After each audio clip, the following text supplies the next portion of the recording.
Good evening everybody. मैं doctor Taufiq Hussain, associate professor in higher education. आज हम मेवाड़ के प्रतापी शासक महाराणा कुंभा के विषय में चर्चा करेंगे। हालांकि पिछले व्याख्यान में हमने मेवाड़ के महाराणा कुंभा की राजनीतिक उपलब्धियों के विषय में चर्चा की थी और हमने देखा था कि किस प्रकार गुजरात के जो जो जिलवाड़ा अभियान था, उस जिलवाड़ा अभियान के दौरान किस प्रकार चाचा और मेरा मेहता पवार के कहने पर किस प्रकार मोकल की हत्या कर दी जाती है और मोकल की हत्या के पश्चात किस प्रकार महाराणा कुंभा है वो 1433 के अंदर है वो शासक बनते हैं। महाराणा कुंभा जब 1433 में शासक बनते हैं और 1468 तक है वो मेवाड़ के शासक रहते हैं।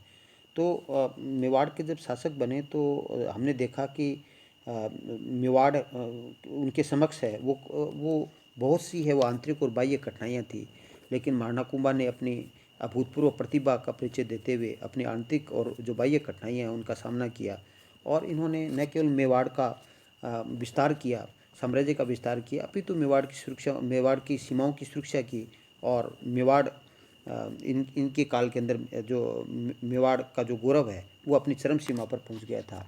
और तो जैसे हम देखते हैं कि महाराणा कुंभा ने अपनी राजनीतिक उपलब्धियों के अंतर्गत है, सैन्य उपलब्धियों के अंतर्गत में किस प्रकार उन्होंने आबू पर विजय प्राप्त की, जो नागौर पर विजय प्राप्त की, गुजरात पर विजय प्राप्त की और जो मालवा के जो शासक है वो महमूद खिलजी को पराजित कर मालवा पर विजय प्राप्त की। तो किस प्रकार उन्होंने राजनीतिक उपलब्धियां हैं के लिए है महाराणा कुंभा है उसको राजनीतिक उपलब्धियां प्राप्त करके किस प्रकार मेवाड़ को है वो एक गौरव, मेवाड़ के गौरव को है वो ऊंचा उन्होंने किया।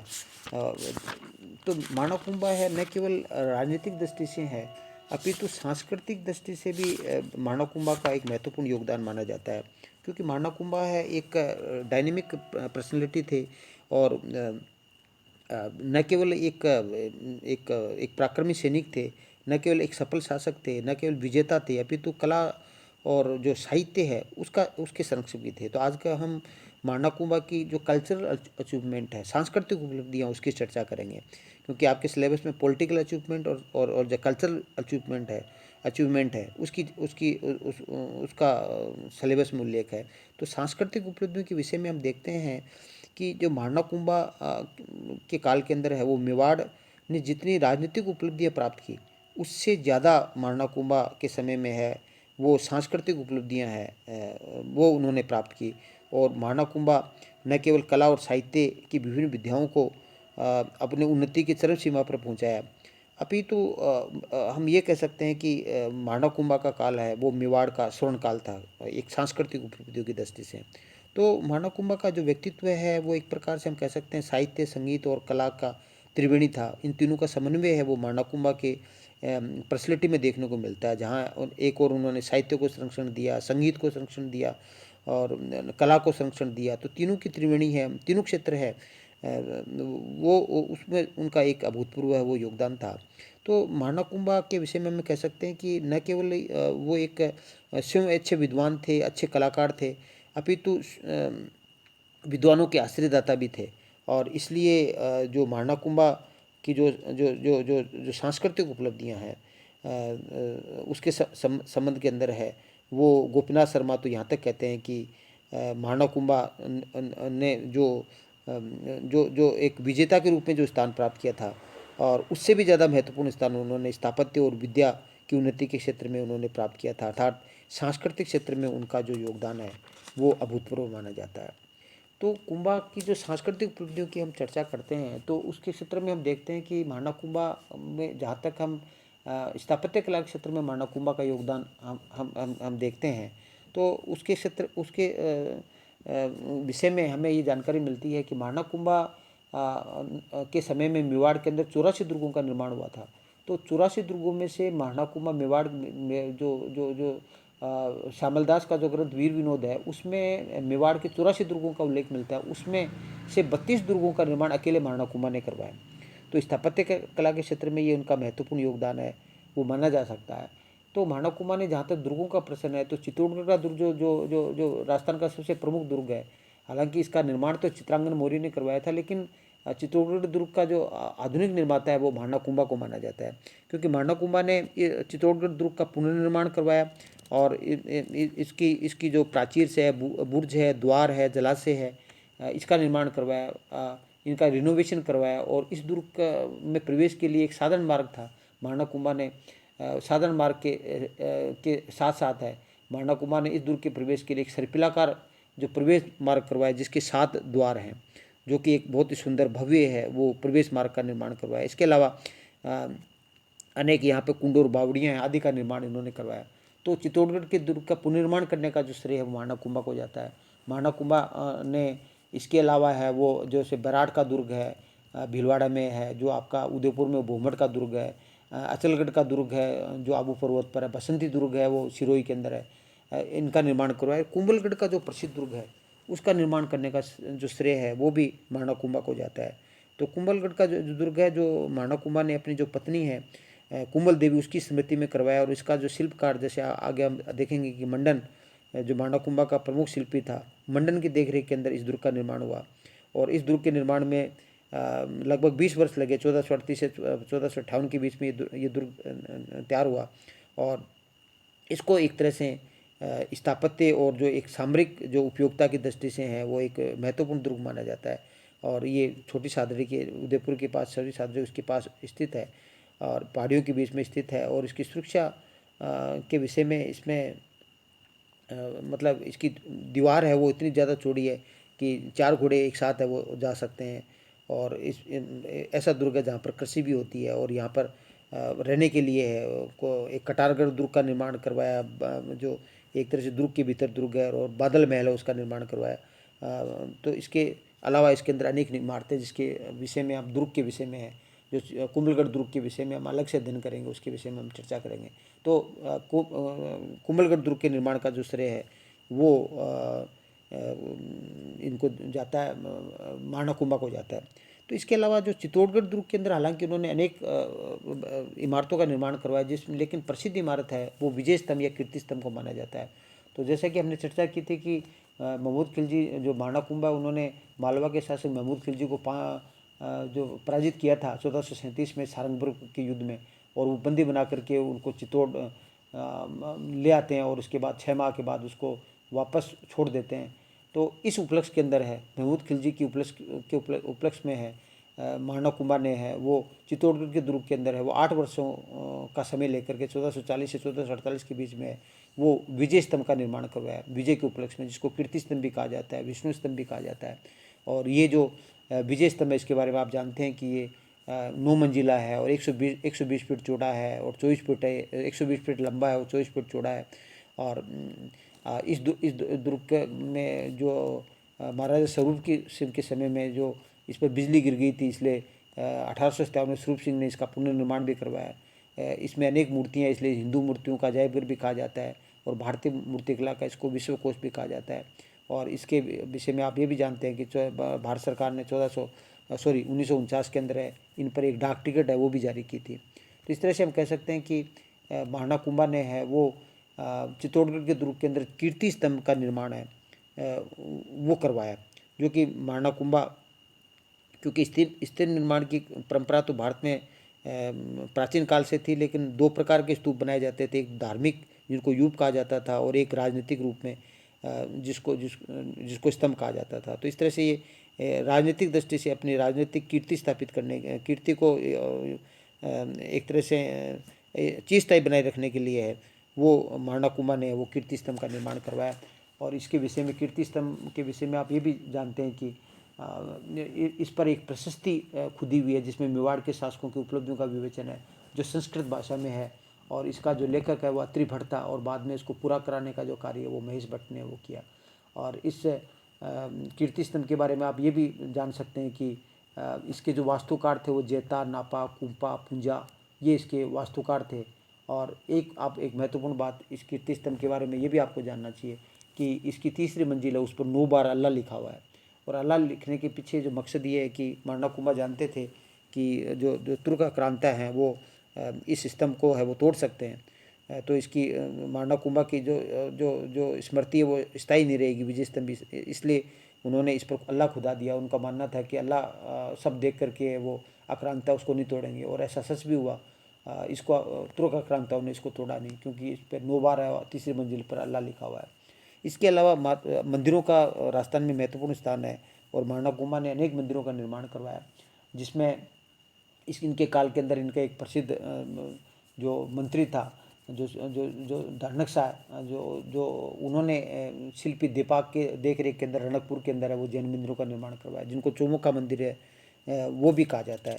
तो चौमुखा मंदिर का निर्माण जो जो जो मारणाकुम्भा के समय में के अंदर बने, उनका निर्माण मारणाकुम्भा ने करवाया। इसके अलावा उन्होंने कुशाल माता के मंदिर का निर्माण भीलवाड़ा में बदनौर नामक स्थान पर करवाया। कुंभ समावी का मंदिर चित्तौड़गढ़ के दुर्ग के अंदर मारणाकुम्भा ने कुंभ समावी का मंदिर है। श्रृंगार जो जो कंचावरी का मंदिर है, एकलिंग का मीरा मंदिर है, इसका निर्माण करने का श्रेय है वो मारणाकुम्भा को जो है। कैलाशपुरी का जो विष्णु मंदिर है वो भी मारणाकुम्भा के निर्माण करने का श्रेय दिया जाता है। और मारणाकुम्भा ने जो क्या कहना चाहिए, चित्तौड़गढ़ के दुर्ग में, कुंभलगढ़ के दुर्ग में, अचलगढ़ के दुर्ग के अंदर है वो कुंभ समावी के मंदिर का निर्माण करवाया।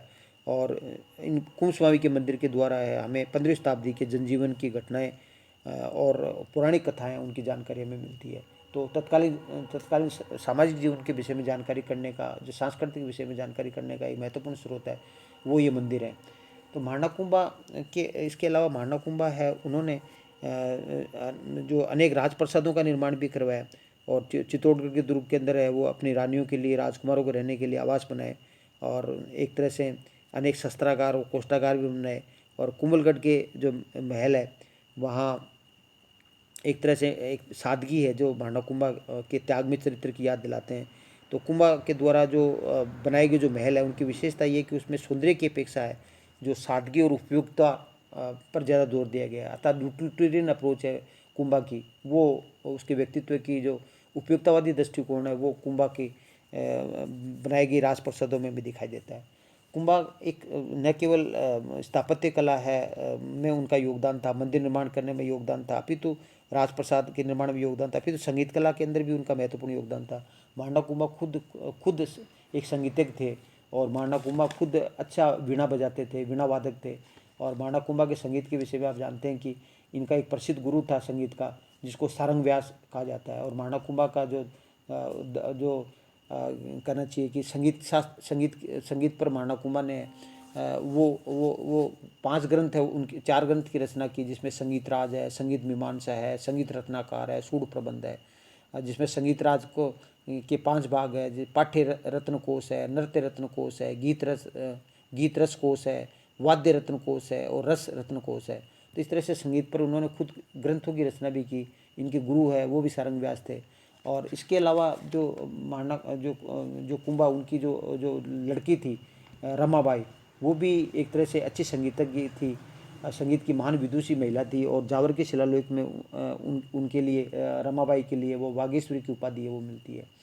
तो इस तरह से हम कह सकते हैं कि संगीत कला के क्षेत्र के अंदर भी है वो मारणाकुम्भा है, उनका महत्वपूर्ण योगदान था। और आप ये भी जानते हैं कि मारणाकुम्भा अच्छा संगीतज्ञ था, उच्च कोटि का संगीतज्ञ था, इसलिए मारणाकुम्भा को अभिनव भट्टाचार्य के नाम से भी जाना जाता है। तो अभिनव भट्टाचार्य मारणाकुम्भा ने जो उपाधि धारण की, जो कुंभलगढ़ प्रशस्ति और जो चित्तौड़गढ़ प्रशस्ति है, या जिसको हम कीर्ति स्तंभ प्रशस्ति है, उसमें मारणाकुम्भा की उपलब्धियों के बारे में विवेचन मिलता है, उपाधियों के बारे में, जिसमें जो जो जो संगीत प्रेमी होने के कारण से इनके लिए अभिनव भट्टाचार्य है की उपाधि वो मिलती है।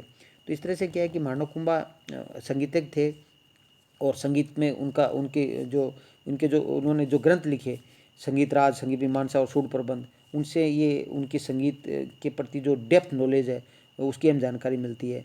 और जो संगीत, इसके अलावा कुंभा ने संगीत पर है वो क्या कहना चाहिए, संगीत रत्नाकार की टीका लिखी, और एकलिंग महामत्य जो है उस पर भी उन्होंने टीका लिखी। तो महात्मा मारणाकुम्भा ने 2 टीकाएँ लिखी, एक तो चंडी शतक पर टीका लिखी, और जयदेव की गीत गोविंद है जो कि एक कश्मीरी परिवेश में लिखी गई है, उस पर उन्होंने रसिक प्रिया नामक टीका लिखी। इसके अलावा मारणाकुम्भा के समय के अंदर एक दरबारी था कान्य व्यास, उन्होंने एकलिंग महामत्य की रचना की। और ऐसा माना जाता है कि एकलिंग महामत्य के 2 पार्ट है, जिसका एक भाग की रचना मारणाकुम्भा ने की और दूसरे भाग की रचना वो कान्य व्यास ने की। तो इससे ये जानकारी मिलती है कि माणकुंभा को वेदों को, उपनिषदों का और रामायण महाभारत आदि का भी महत्वपूर्ण ज्ञान था। तो हम कह सकते हैं कि माणकुंभा एक अच्छे साहित्यकार थे। साहित्यकारों का वो एक तरह से हम कहें कि संरक्षक भी थे और अच्छे संगीतज्ञ भी थे। और माणकुंभा के जो प्रतिशिल्पी था, जिसके नेतृत्व के अंदर है, निर्देशन के अंदर है, जो कुंभलगढ़ के दुर्ग का निर्माण हुआ, उसका प्रसिद्ध शिल्पी का नाम मंडन था, वो भी आपको याद रखना चाहिए। और मंडन के अनेक ग्रंथ हैं, 8 ग्रंथ इनके प्रमुख है, जिसमें वास्तुसार है, वास्तु मंडन है, राजबल्लभ है जिसमें शिल्प शास्त्र का विवेचन मिलता है, रूप मंडन है जिसमें मूर्तिकला का विवेचन मिलता है, कोदक मंडन है, धनुर्विद्या का विवेचन मिलता है, वैद्य मंडल है, आयुर्वेद का विवेचन मिलता है, शकुन मंडन है जिसमें ज्योतिष विद्या का मिलता है, प्रसाद मंडन है जिसमें भवन निर्माण का विवेचन मिलता है। तो महात्मा मंडन के द्वारा लिखित जो 8 ग्रंथ है, जिसमें राजबल्लभ है, रूप मंडन है, कोदक मंडन है, वैद्य मंडन है, सगुन मंडन है, प्रसाद मंडन है, वास्तु मंडन है, वास्तुसार, तो ये प्रमुख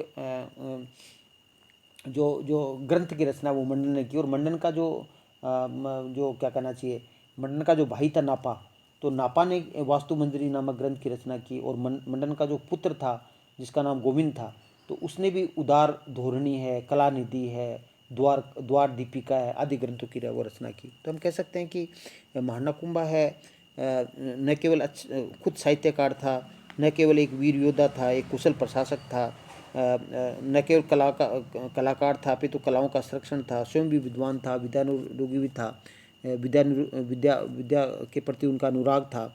तो उनके जो साहित्य की रचना है, जिसमें एकलिंग महामत्य की हमने बात की, संगीत राज, संगीत मीमांसा, रसिक प्रिया की हमने बात की, तो उससे हमें ये सूढ़ प्रबंध, रसिक प्रिया जो सूढ़ प्रबंध है उसकी हमने बात की, तो उससे ये पता चलता है कि महानाकुंभा है वो एक तरह से एक अच्छे एक बहुत बड़े विद्वान थे। उन्होंने एक मेवाड़ी भाषा है को भी उन्होंने प्रसिद्ध दिया, क्योंकि वहाँ की लोकल भाषा थी। और इसके अलावा उन्होंने एक तरह से विभिन्न प्रकार की जो कला है उनको भी उन्होंने है वो संरक्षण दिया। तो इस प्रकार हम कह सकते हैं कि महानाकुंभा की 1468 के अंदर है वो, महानाकुंभा के जीवन के अंतिम समय के अंदर महानाकुंभा को उन्माद रोग हो गया था, वो पागल मानसिक रूप से ग्रसित हो गए थे। ऐसी स्थिति में उनको सांकल से बांध करके रखा जाता था। और ऐसा कहा जाता है कि 1468 में उन्हीं के पुत्र हैं वो जो उदा थे, उन्होंने उसकी हत्या कर दी, और जिनको पितृहंता के नाम से जाना जाता है। और उसके बाद में वो शासक बनते हैं, लेकिन बिजली गिरने से उनकी मृत्यु हो जाती है 1471 में। और 1471 में रायमल है वो शासक बनते हैं। तो इस प्रकार हम कह सकते हैं कि महानाकुंभा जो न केवल एक वीर साहसी योद्धा थे, अपितु कुशल सेनानायक थे। उन्होंने न केवल मेवाड़ के राज्य का विस्तार किया, अपितु अपने मेवाड़ की सीमाओं की उन्होंने सुरक्षा भी की थी। और अपने प्रतिद्वंदियों को उन्होंने पराजित किया था, आंतरिक और बाह्य विद्रोह का उन्होंने दमन भी किया था। तो इसलिए उनकी एक वीर योद्धा के रूप के अंदर है वो जाने जाते हैं। उनके काल के अंदर मेवाड़ के न केवल नैतिक अपितु भौतिक उन्नति भी हुई, और उनके काल में अनेक दुर्गों, मंदिरों, जलाशयों, कुओं और बावड़ियों का निर्माण हुआ। व्यापार वाणिज्य के क्षेत्र में भी महानाकुंभा के समय में महत्वपूर्ण उन्नति हुई, ट्रेड एंड कॉमर्स के क्षेत्र में। और महात्मा कुंभा जी थे वो एक दानवीर शासक भी थे, विद्वान और साहित्यकार को दान भी दिया करते थे। कुंभलगढ़ प्रशस्ति में उन्हें प्रजापालक और कर्ण भोज जैसा दानवीर है वो कहा गया है। इसका मतलब अच्छे दानवीर थे। तो कुंभा की लोकप्रियता इतनी थी कि मेवाड़ की प्रजा है उनको श्रद्धा की दृष्टि से देखती थी। और जो कुंभा है वो एक कुशल राजनीतिक भी एक तरह से एक कुशल राजनीतिक भी थे, कूटनीतिक थे। कुंभलगढ़ प्रशस्ति में उनके साम दाम दंड भेद की नीति के प्रयोग करने वाला शासक आ गया है। और जो रण क्षेत्र के अंदर वीरगति को प्राप्त हो जाने की राजपूती परंपरा का अनुसरण न करके कि परिस्थितियों के अनुसार है वो यथोचित कदम उठाने का उनका जो विश्वास था वो उनको मेवाड़ के अन्य शासकों से वो अलग करता है। तो निश्चित क्या है कि किस प्रकार कूटनीति का सहारा लेके किस तरह का मालवा, गुजरात और ऊपर उन्होंने अधिकार स्थापित किया। धार्मिक सहिष्णु शासक भी थे। कुंभलगढ़ प्रशस्ति में उन्हें धर्म और पवित्रता का अवतार कहा गया है। तो कुंभा हिंदू धर्म के समर्थक भी थे, हिंदू मंदिरों का निर्माण करवाया, जीर्णोद्धार भी करवाया, लेकिन उन्होंने दूसरे धर्मों को भी उन्होंने प्रसिद्ध दिया। तो हम कह सकते हैं कि बिना किसी भेदभाव के उन्होंने विद्वानों, कलाकारों, साहित्यकारों को संरक्षण दिया, और विभिन्न जो वैष्णव, शैव और जैन मंदिर है आदि का निर्माण भी करवाया। और जो आबू के मंदिर के जो तीर्थ यात्रा कर है वो लगता था, उन्होंने उसको समाप्त कर दिया। तो हम ये कह सकते हैं कि एक धार्मिक शिशुन शासक थे और एक महान साहित्यकार थे, महान कलाकार थे। तो इस तरह से हम कह सकते हैं कि महाराणा कुंभा है एक बहुमुखी प्रतिभा के धनी थे और उनके नेतृत्व में मेवाड़ का वो उत्थान हुआ और मेवाड़ के जो एक महत्वपूर्ण रियासत थी मध्यकाल के अंदर है, उसका आधार तैयार करने के अंदर महाराणा कुंभा है उसको महत्वपूर्ण योगदान था और उसी आधार पर है वो एक भव्य इमारत का निर्माण है। वो मेवाड़ के आगे के जो शासक है महाराणा प्रताप है या महाराणा सांगा है, वो तैयार करते हैं। तो इस प्रकार हम कह सकते हैं कि महाराणा कुंभा निश्चित रूप से है वो मेवाड़ की जो भौतिक और सांस्कृतिक उपलब्धियों के लिए है, वो एक महत्वपूर्ण योगदान है उनका माना जा सकता है। तो थैंक यू। जय हिंद, जय भारत।